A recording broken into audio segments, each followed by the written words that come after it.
Hi, thanks for tuning in. I'm Cecilia Manella, and I hop on here every single week and share some mental health tips and tricks. Today, I want to talk about resentment. Now, it is a really large topic, but I'm going to try to address a little bit of a sliver of that pie when it comes to resentment. Now, our theme this month is about heart, and what resentment does, it becomes a barrier between your heart and someone else. So, what it does is it gives this illusion of guarding you, of keeping you safe, and kind of building just a wall around yourself. Now, resentment is a really powerful emotion. I want you to really recognize this, that resentment holds a lot of power. Now, that is part of the benefit of resentment. You know, we want to hate to say it, but the truth is that resentment gives us power. Now, how does it give us power? It gives us power by this sensation, this feeling that we get in our body of resentment. It can elevate us in a weird way, make us feel like we have something to stand on, that we can be self-righteous or righteous in a situation where we collect all the ways in which we've been harmed by people.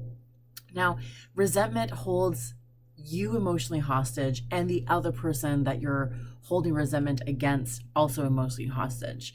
Now, it's a bit of a tricky balance because that's a double-edged sword. It's the resentment gives you this gift of power, let's say, which is actually kind of an illusion. But on the flip side of that is that it holds you emotionally hostage, and it holds the other person emotionally hostage, where there's nothing they can do to make amends or change a relationship or undo the damage they potentially have done or undo the hurt they've done to you, because resentment allows us to stay in the exact same position and it guards us up. It's like putting armor around us, and we put armor of resentment around ourselves, in our heart, in our mind, and in our relationships, and we hold the other person accountable, and we punish and we punish and we punish, because that was what resentment requires.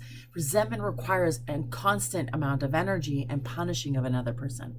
Now, as you can know, you've held resentments, I've held resentments, you know that it's not healthy for you, specifically the person holding the resentment. It's not healthy for you. It's not healthy for your heart. It's not healthy for your mind. It's also not healthy for relationships, because in resentment, we deteriorate connection. So we want closeness and we want belonging and we want connection, but in fact, resentment creates disconnection over and over and over again, and it creates like a cracks in relationships with people, and over time these cracks can get bigger and bigger and bigger. Now, how do we navigate resentment? So it's not about just letting things go. If you haven't learned by now by watching some of my videos, letting go is actually not a thing. If it was a thing, the counseling world would be done. None of us would have jobs. We'd be completely unemployed. I'd have an Airbnb somewhere hosting people and cooking for people. But the truth is that letting go is not a strategy. It's just something that we say in order to try to motivate ourselves, or people say to us because they're tired of being held to the punishing of resentment. But letting go actually doesn't work. So how do we navigate resentment? The best thing to do is to journal about it. Write out the resentment specifically, or all the resentments. If you've got 100 of them, write them all out. If you've got 5 of them, write them all out. It's about describing them specifically. It's about writing them down really specific. So describe the situation or the circumstance or what it is. It can't just be a little thing, and it must be written out. There must be a narrative to it, the story that comes with it. And in that, when you write that first. That's step number 1. Step number 2, it's going back to the story and then looking at the story and owning your part on it.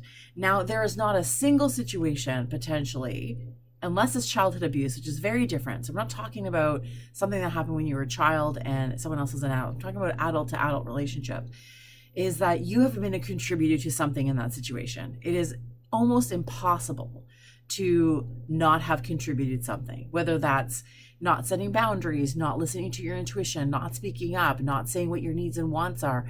There's something that you did or did not do that contributed to the situation. If you're really honest with yourself, there's a piece of here that you can actually own.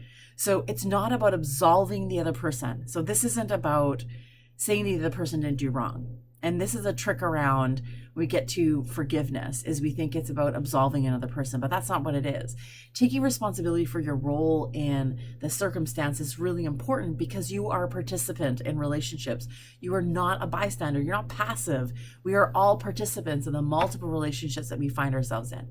So there's something that you contributed to the situation in which resentment is there. So first, you want to write out the resentment. Second, you want to write out what it is that you might have contributed to that situation. And the third thing that you want to do is to really ask yourself, can I forgive this person? And what does forgiveness actually mean to me? So we want to talk about forgiveness. So forgiveness is not about absolving another person. It is about recognizing that they have made a mistake and that you are going to accept the fact that they're valuable human beings that make mistakes, and that you are no longer going to punish this person for this thing that they did. Now, this is really great when it comes to one situation or one circumstance. If there is a multitude of behaviors in which resentment is attached to, so let's say it's years and years and years and years of history of being lied to by a spouse, then you need to ask yourself, do I want to continue participating in this relationship? So resentment keeps us in relationships and keeps us tied to people as a way to punish another person. But we need to look at ourselves and what we are doing and remaining in this relationship or not. So you want to go through the 3 steps, and trust me, they're hard. They're not easy. It's not meant to be easy. It is hard, but you can navigate and move through resentment and get to the other side. So I hope that helps, and I'll see you next week.